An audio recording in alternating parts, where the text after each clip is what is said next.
అధ్యక్ష, చాలామంది కొంతమందికి కొన్ని అపోహలు ఉన్నాయి. ఈ అపోహల్ని కూడా మనం దూరం చేయాల్సిన అవసరం ఉంది. ఆయా వర్గాలలో ఈరోజు వర్గీకరణ జరిగిన తర్వాత పోరాటంలో కూడా ఏబీసీలుగా వర్గీకరించాలని పోరాటం చేసిండ్రు. చివరికి సుప్రీంకోర్టులో వాదనలు జరిగినప్పుడు కూడా ఏబీసీలుగా వర్గీకరించాలని వాదనలు జరిగినాయి. కానీ ప్రభుత్వం ఇక్కడ చేసినటువంటి ఒక విషయం ఏంటంటే 1, 2, 3 గ్రూపులుగా విభజించారు. ఈ 1, 2, 3 గ్రూపులుగా విభజించినటువంటి ఆయా సామాజిక వర్గాలలో కొన్ని విషయాలలో సవరించమని అనేక సందర్భాల్లో కొన్ని వినతి పత్రాలు కూడా వచ్చినాయి. ఆ వినతి పత్రాలు వచ్చినటువంటి కారణంగా కమిషన్ గడువును కూడా 1 నెల పొడిగించారు. అధ్యక్ష, కమిషన్ గడువును పొడిగించిన తర్వాత ఈ యొక్క ఉద్యమానికి నాయకత్వం వహించినటువంటి మందకృష్ణ మాదిగ గారు కూడా గౌరవ ముఖ్యమంత్రి గారికి కలిసి కొన్ని మార్పుల గురించి వినతి పత్రం ఇచ్చిండ్రు. సబ్ కమిటీ చైర్మన్ అయినటువంటి ఉత్తమ్ కుమార్ రెడ్డి గారికి కూడా వినతి పత్రం ఇచ్చిండ్రు. కమిషన్ చైర్మన్ గారికి కూడా వినతి పత్రం ఇచ్చిండ్రు.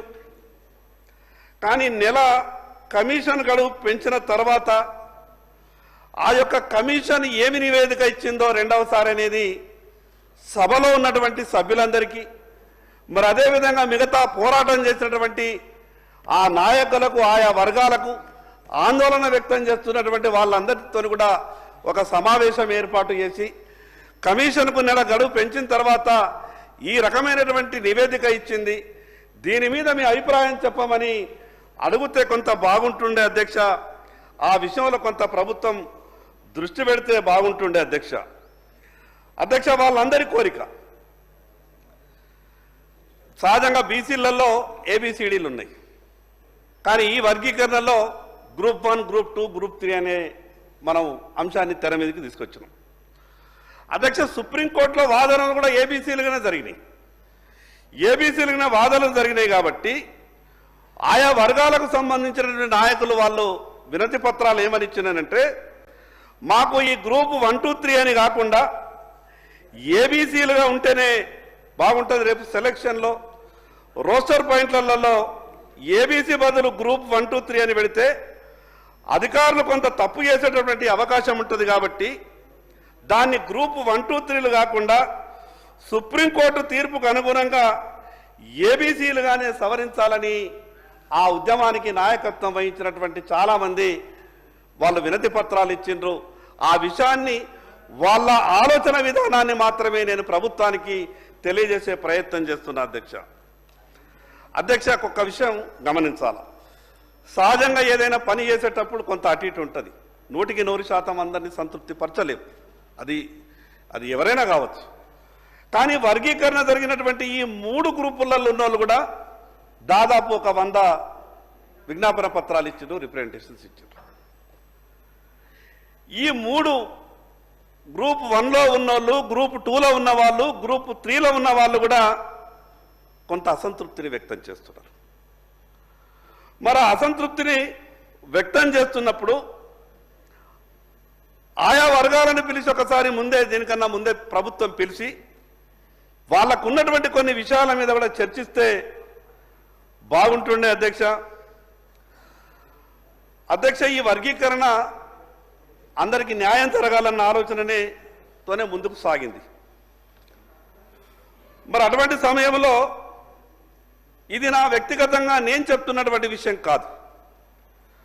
గ్రూప్ 1లో ఉన్నటువంటి అత్యంత వెనుకబడ్డ వాళ్ళు అని గ్రూప్ 1లో ఉన్న వాళ్ళని దాంట్లో మెన్షన్ చేస్తాం. వాళ్ళు ఏమంటున్నారంటే, అంతకుముందు మెరుగైన ఫలితాలు పొందిన వాళ్ళని అత్యంత వెనుకబడిన వాళ్ళతో కలపడం వల్ల గ్రూప్ 1లో ఉన్న వాళ్ళు మళ్ళీ మాకు అన్యాయం జరుగుతుందేమోనని ఆందోళన వ్యక్తం చేస్తున్నారు అధ్యక్ష. అదేవిధంగా రెండవ గ్రూప్ మధ్యస్థంగా లబ్ధి పొందినటువంటి షెడ్యూల్ కులాలు 18. వీళ్ళ వాదన అధ్యక్ష,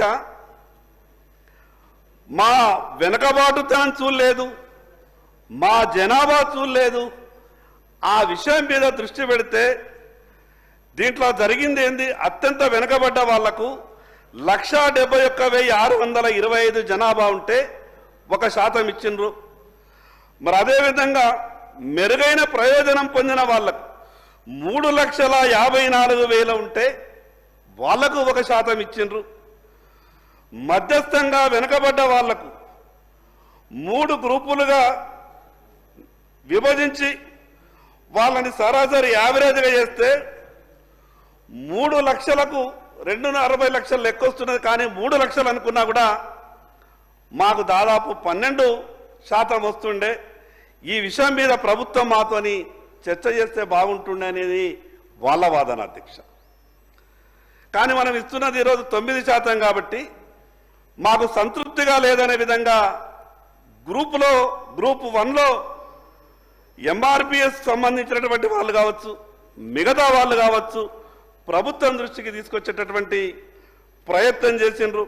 వాళ్ళతోని కొంత చర్చిస్తే బాగుంటుండని నా ఆలోచన అధ్యక్ష. అదేవిధంగా వర్గీకరణ అయిపోతే అంతా జరిగిపోలే అధ్యక్ష. ఆర్థికంగా వాళ్ళంతా కూడా బలపడాలి. కేవలం కాగితాలు వాళ్ళ చేతులు పెడితే వాళ్ళ జీవితాలలో మార్పులు రావు అధ్యక్ష. ఈ సమాజంలో ఇప్పుడు ఏం చెయ్యాలన్నా కూడా ప్రతి విషయం ఆర్థికంతో ముడిపడి ఉన్నది.